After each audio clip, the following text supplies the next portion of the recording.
most ordinary things we can do today won't seem so ordinary tomorrow. Roast turkey, pumpkin pie, and to make this setting complete, the colors of fall in a Thanksgiving centerpiece from the Hy-Vee Floral Department. Our helpful Hy-Vee Teleflora FTD florists use the freshest blooms and the finest silk flowers to create charming arrangements for holidays, weddings, anniversaries, graduations, birthdays, every occasion. For your Thanksgiving table, or to say thanks to a friend, make it flowers from the Floral Department at Hy-Vee.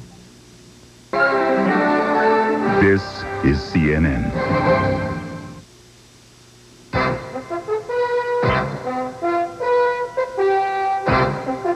We are going to start with a fresh, clean administration, and it's going to continue that way. A day after his election victory, Louisiana's past and future governor promises the days of political payoffs are gone. The Yugoslav army appears to have taken Croatian-held Vukovar. The city under siege reportedly has fallen. Welcome to this Sunday edition of Early Prime. I'm Deborah Potter in Washington, sitting in for David French. And I'm Jonathan Mann at the CNN Center in Atlanta. Thanks for joining us.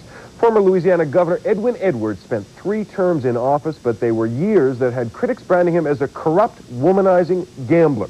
Now Louisiana voters have given Edwards another chance, choosing him by a 3-2 margin over former Klansman and Nazi sympathizer David Duke. It's a trust Edwards promises not to betray, and today he told reporters that jobs in his administration are not for sale. I want you to print and publicize that if any person close to me, including my family, says to anyone that he or she will be given or doled or provided with certain benefits, jobs, positions, or what have you, that person will be publicly denounced, and the person who believes that and acts on it is going to lose whatever opportunity he or she may have had to get the job, position, or contract. I want that clearly understood. We are going to start with a fresh, clean administration, and it's going to continue that way. Edwards' victory was due in large part to the anti-Duke factor. About half the people who voted for Edwards told exit pollers they really were voting against Duke. Despite losing by a wide margin, Duke continues to attract the lion's share of attention nationwide. For better or worse, he will not soon depart the political landscape.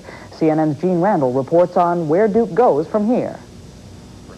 It was a topic on all the Sunday TV talk shows, but then Democrat Edwin Edwards' race against Republican David Duke had gotten nationwide attention. That Edwards won by a landslide was big news. The White House, fearing the embarrassment of a Duke victory, was clearly relieved. And the Republicans in Louisiana that were following the advice of the Republican president to say, swallow hard and support Edwin Edwards. And they did. Republicans switched and voted for former Governor Edwards, and now David Duke has been thoroughly defeated.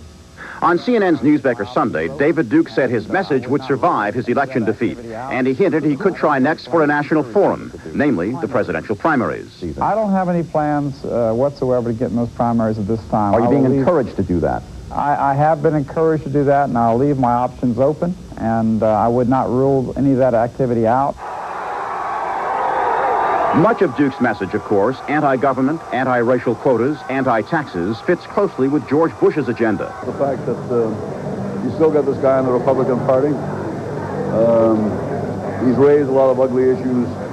He has run on a lot of the same things that George Bush has run on. Could the Duke Association change the way the president treats those issues in the future?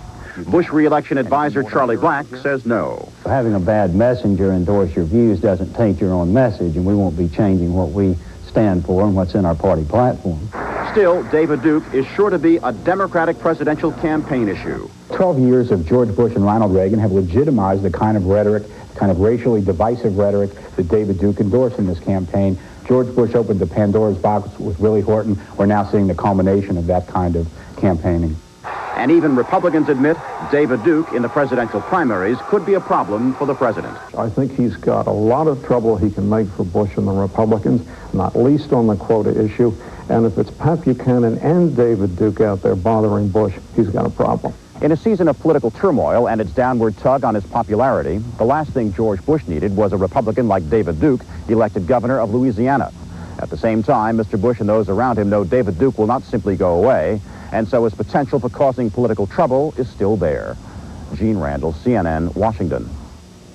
And this program note, you can hear more from David Duke and his reaction to yesterday's loss on CNN's Newsmaker Sunday coming up at the bottom of the hour.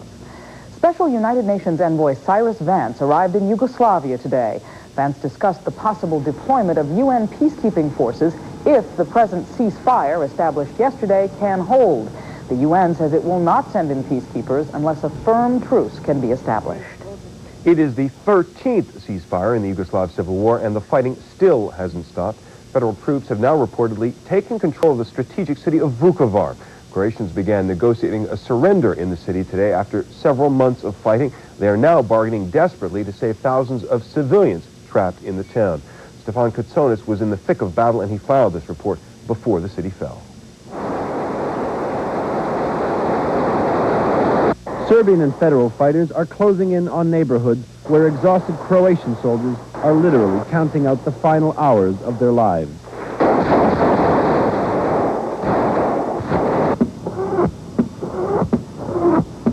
These men are backed up by a huge outlay of artillery,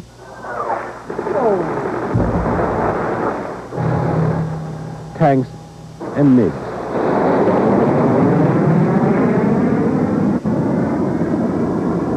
But the big guns have fallen ominously silent to allow their own men to move in and clean up the last Croatian resistance. That resistance has been reduced to deadly sniper fire, the odd grenade, and last stands of machine gun volleys. Morale among the Federal Army units and Serbian irregulars is clearly very high. This commander gives his name only as Lieutenant Montenegro. After 30 days here, he is used to gunfire raging just around the corner.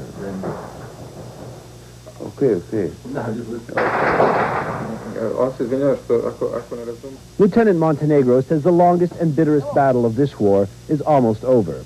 He doesn't see his enemies as heroes. Ovoliko vremena je potrebno sigurno zbog toga što se u paravojnim jedinicama Hrvatske nalazi veliki broj plaćenika. This has taken a long time because they have a lot of mercenaries, desperate people with blood on their hands who don't want to surrender. Civilians, an estimated 15,000 of them, have been trapped in Vukovar's old system of sewers and tunnels since August. Some emerged shell-shocked from cellars as the federal forces move in. But it seems inevitable that many of the rest will die along with the Croatian fighters. Captain Montenegro says he is sure his forces can finish the job, but spare the innocent, whom he believes are being held hostage by the Croatian side. We always call out before we throw a hand grenade. If hostages are inside, they answer back. If there is no answer, we throw a grenade. Meanwhile, the beautiful town that sat quietly on the blue Danube this summer has taken a beating that is nauseating to behold. To the outside observer, a mad hand is at work here. Worst of all, this battle has been fought mostly for symbolic reasons. To Captain Montenegro, taking over Vukovar is not as important as seeing the Croatians lose. Svakako više je važan strateški cilj za njih. It is surely more important for the Croatians than it is for us. There is no military purpose to the battle for Vukovar. The television station, the power station, all the infrastructure has long been destroyed. This city is a graveyard where Yugoslavia now lies buried. Stefan Katsonis, CNN, Vukovar. And still to come on Early Prime, more controversy over efforts to limit interest rates that credit card companies can charge you. And Secretary of State James Baker heads home from China with less than he hoped for. Those stories and more in just a few minutes. Stay with us. CNN's Early Prime, news and information for people in the prime of life. Early Prime is brought to you by Ford and your Ford dealer. Have you driven a Ford lately? Ford Motor Company. Profiles in quality. Pride. When you get pride, you get quality. That's what I said back in '81. And today we still have that same pride. And from what we hear, a lot of people think we're doing a pretty good job. You can hear the quality. You can see the quality. You can feel the quality in the way it handles. Thanks. That's what happens at Ford, Mercury, and Lincoln when quality is job one. What is wild?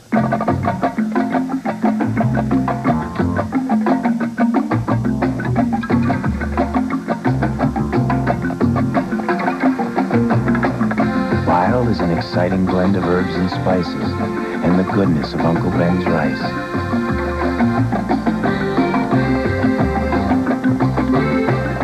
Wild is Uncle Ben's long grain and wild rice, and wild is wonderful.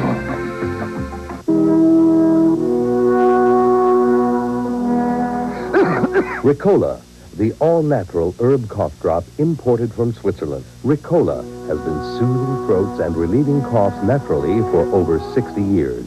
How does your Genie screwdrive door opener work? You got this big screw, see? And it's real long, and the thing just turns like that, so the door slides real quiet. Any mom with a lot of kids could use a Genie. Genie screwdrive, built for a lifetime. We're about to prove a simple point. On the left, a steak wrapped in saran wrap. On the right, both Reynolds and Glad wraps. Now, knowing a tiger won't eat what a tiger can't smell, which one do you think holds in odor and freshness better? Saran wrap.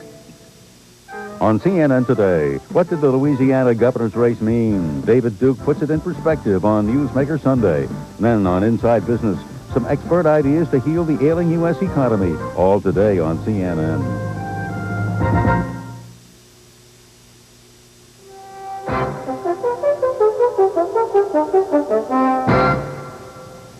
Nearly 10,000 ultra-rightists gathered in central Madrid today to remember Spain's former dictator Francisco Franco. The crowd sang fascist songs and waved flags with Nazi and Franco banners. The demonstrators came from all over Europe to commemorate the dictator's death 16 years ago. The gathering was peaceful for the most part. The crowd listened to anti-government speeches, and the smaller group of neo-Nazis marched across the city. Secretary of State James Baker reports some progress but no breakthroughs following his talks with the Chinese government on human rights and other issues. Baker's visit was considered crucial to future Sino-U.S. relations. He is the most senior U.S. official to visit Beijing since the Tiananmen Square massacre 2 years ago. Baker met with Chinese Foreign Minister Chan Chi-chan for more than 5 hours today, but he left with only limited concessions on treatment of dissidents and trade agreements, and even less on sales of missiles and nuclear technology to other countries. It has now been 2.5 years since the tragedy of Tiananmen. Unless we were to keep United States-China relations in the deep freeze forever, we had to start talking. I did not come here expecting a dramatic breakthrough. The gulf is too wide to accomplish that in one trip. The talks were difficult, but I think that we accomplished some important things. The Chinese gave Baker detailed information about 800 political prisoners, promised to establish regular contacts with the State Department on human rights, and agreed to ease exit restrictions for families of dissidents overseas. But at least 2 Chinese women hoping to meet with the Baker entourage reportedly were arrested. Today, the murderers come to Phnom Penh. Forgive me, children. We had no other choice. With those dramatic words, Cambodia's prime minister acknowledged the return of a dreaded Khmer Rouge leader to the capital city. As CNN's Mike Chinoy reports, Khmer Rouge official Son Sen will be part of Cambodia's transitional government. Many Cambodians are frightened and angered by his return. He was one of the most feared leaders of a government which brought terror to Cambodia and gave the world the term the killing field. Now, Son Sen, a top official of the fanatical Khmer Rouge, is back in the capital from which his regime was driven by invading Vietnamese troops in 1979. He arrived under tight security to join a new coalition government set up as part of a United Nations peace agreement for Cambodia. Under the agreement, Cambodia's 4 warring factions will participate in a Supreme National Council until elections in 1993. But Son Sen's return has caused anxiety and dismay here.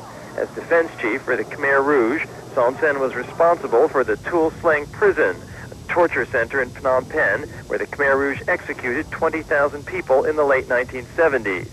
Today, Tuol Sleng is a museum dedicated to the memory of all 1 million Cambodians who died at the hands of the Khmer Rouge.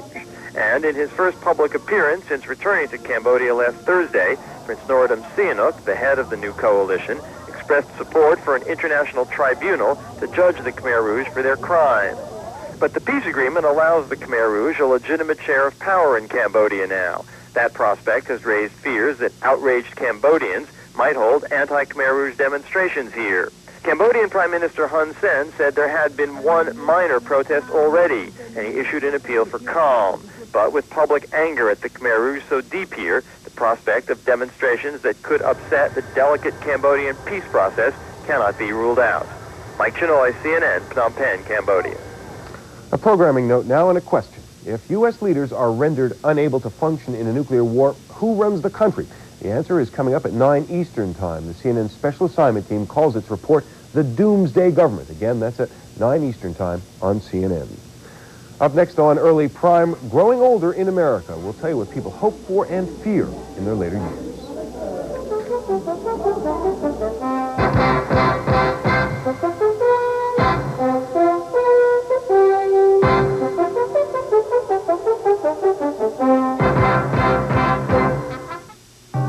Before you really buy something, you should thoroughly investigate it. I took a chance this time and try to save a couple of dollars. I found that the service wasn't there, so I went to AT&T and stayed with AT&T. I don't want gimmicks. I want a long-distance phone company I can count on. If you miss dealing with a long-distance company you can depend on, it's easy to come back to AT&T. Call 1-800-341-3900 and we'll switch you for free. And I've tried every long-distance phone company that's out there. After a few months, I said, forget it. I'm giving up on it. And I wanted to switch back to AT&T. And I mean, I really feel that AT&T gives me the best service for what I want. People who've seen what's out there are coming back for the service they deserve. Call AT&T right now and we'll have you back in no time. And the reason we switched initially was because of the, we're going to see this dramatic drop in our phone bill, and we didn't. I mean, what's the point? They can't offer me substantially cheaper rates from what I've seen. At AT&T, when we promise you savings, you get them. In fact, nobody gives you more ways to save. Come back now for free. And it was just like a hassle figuring out both bills, both sets, and so we just said, hey, we just scrapped it and just now we get one phone bill and that's it. It's a lot easier to pay. I think the reason I've stayed with AT&T is because it's always been easy. AT&T makes everything easy, even switching back. Call now. If I'm going to call my sister up in Canada, I want to hear, her voice, and if she sighs, I want to hear it. So I use AT&T. I really like AT&T. 1-800-341-3900 for the service and quality only AT&T guarantees. Right now, we'll switch you for free. What a great time to come back.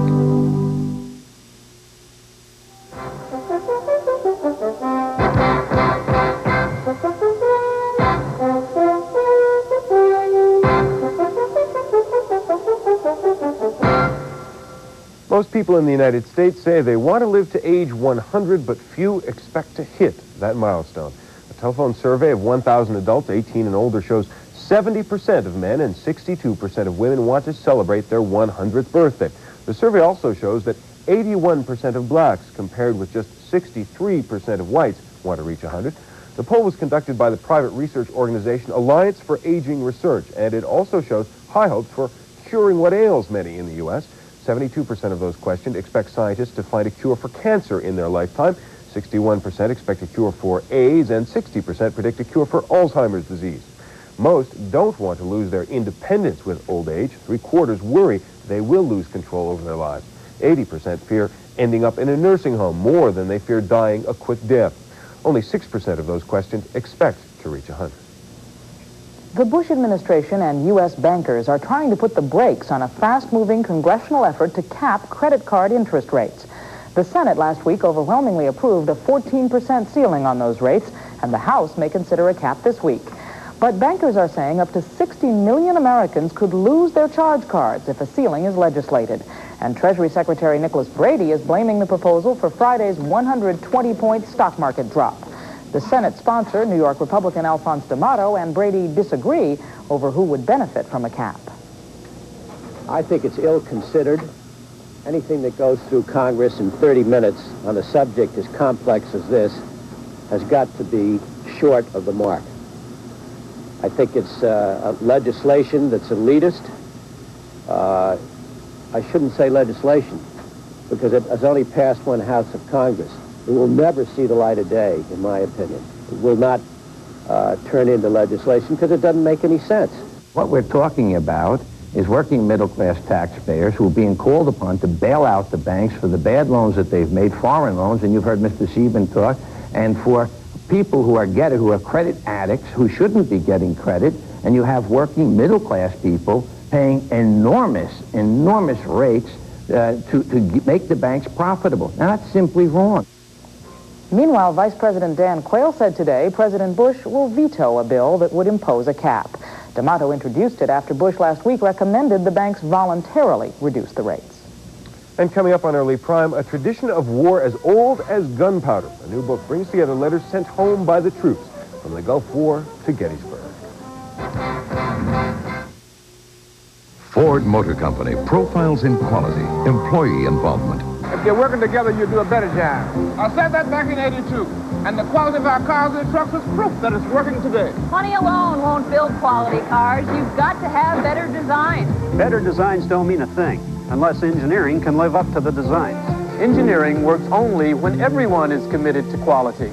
Our goal is to build the highest quality cars and trucks in the world. At Ford, quality is job one.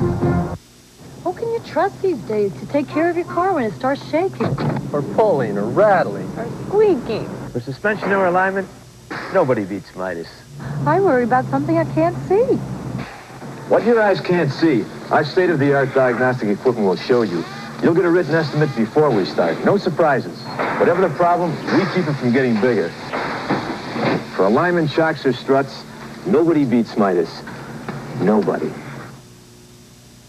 In the jungle, business travelers follow the law of natural selection, seeking hotels for comfort, great service, inns when they have an instinct for value, resorts to replenish their spirits, all suites for more territory. Nobody respects this law of natural selection more than ITT Sheraton, the natural choice. The two of you slept together and you got herpes as a result. What does your lover owe you? Maybe a lot of cash. Sexually transmitted disease goes to court. Monday on Sonia Live, 1 p.m. Eastern, only on CNN.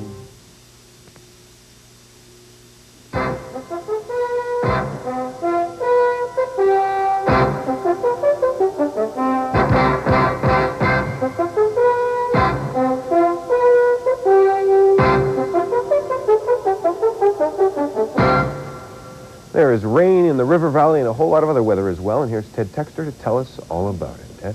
Yes, Jonathan, the old Mississippi River Valley is receiving a lot of rain shower activity. The storm that dumped snow westward through Colorado primarily through the day yesterday is now moving to the east.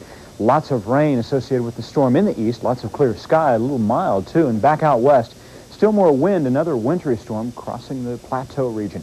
We show you now with CNN Color Radar just what's going on. Rain showers very heavy up and down the Mississippi River Valley. Very stormy on further to the south, and that should continue for the next day or so. Back out west, some precipitation not showing up so well in the mountains because radar beams just can't detect it. But there is rain back that way with yet another storm that will deposit more snow, again, throughout the mountains of the western United States. Across the nation throughout the day tomorrow, this is what your forecast weather map will look like. With high pressure in the east along the seacoast, plenty of sunshine, the case, some snow up in northern Maine, lots of rain from the Great Lakes region on further south, on through midwestern United States, down into the Gulf, central and eastern sections as well, all of it moving to the east. A lot of cloudiness back further westward, and the storm really winding up in the mountains, producing some snow back behind in the cool air. Just ahead, some rain showers. Higher elevations will likely see more snow. Temperature-wise, through the day tomorrow, it looks a little bit mild, actually, for this time of year, all except back in the west, Intermountain region, it will be only in the 30s. Remember, again, in the higher elevations, just a bit cooler. Throughout the Gulf region, almost toasty, most would say, for this time of year, mid-November. 80s in southern parts of Texas. Eastern Texas, by the way, throughout this evening, we'll see possibly some flash flooding further through the Gulf region, although it will be more rainy through the day tomorrow. There's a good chance for some higher temperatures. We take you now back to Denver, where yesterday there was a lot of snow. Today they're cleaning up anywhere from 9 to 13 inches of snowfall, and that puts us in a shushing mood. Now some forecasts for cities around the nation tomorrow.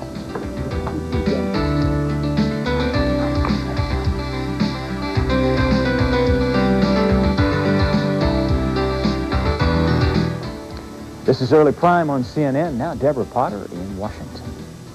Thank you, Ted. In every war the United States has ever fought, letters between soldier and family have served not only as an inspiration of the moment, but as historical artifacts. As Jamie McIntyre reports, the Postal Service is hoping to bring that message home in a new book. As long as there have been wars, there have been letters home. Desert Storm generated a blizzard of war correspondence. 120 million pieces of mail were sent or received by U.S. troops.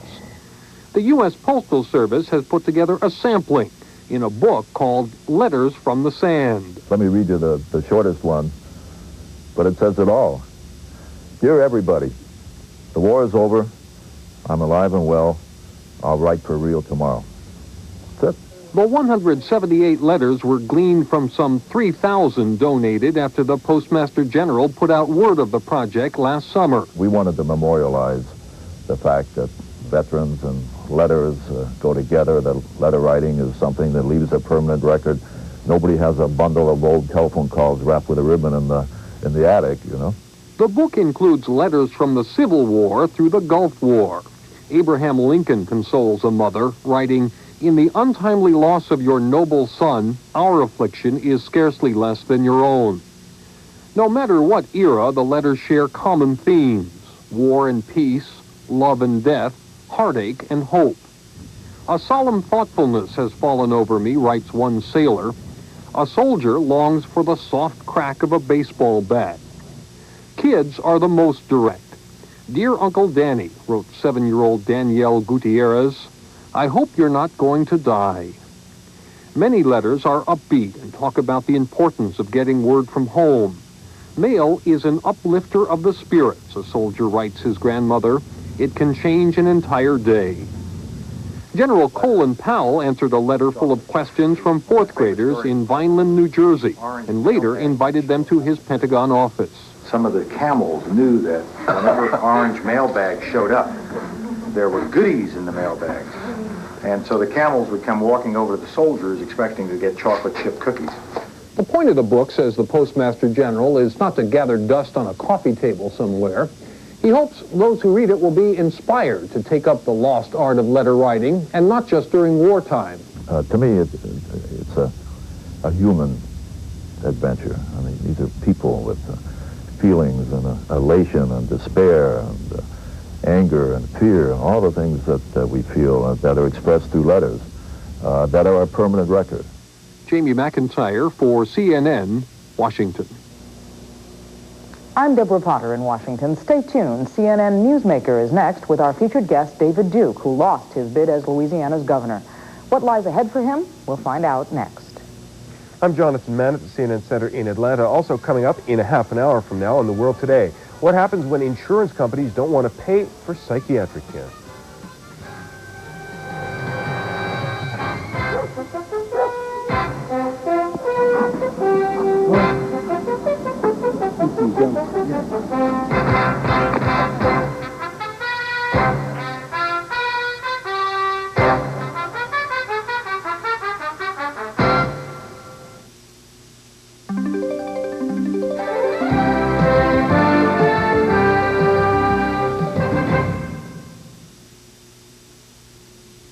It's the greatest name in sewing machines. Introducing the Singer Handy Stitch, the most convenient Singer ever. Just thread it in seconds and away you go. The durable chain stitch assures a clean, secure job every time. There's no bobbin to wind, fuss with, or lose. Handy Stitch has genuine Singer toughness, yet it's so simple and safe a child can use it. Make on-the-spot repairs, beautiful decorations, straight stitches, curved stitches. Handy Stitch has hundreds of uses and goes anywhere you go. It comes complete with 5 mini spools of thread, an extension spindle for your own standard spools, plus convenient battery pack and accessories. It's a genuine Singer for only $29.95. Here's how to order. Call toll-free 1-800-257-1257 or send $29.95 plus $5.95 shipping and handling to Singer Handy Stitch, P.O. Box 8250, Atlanta, Georgia.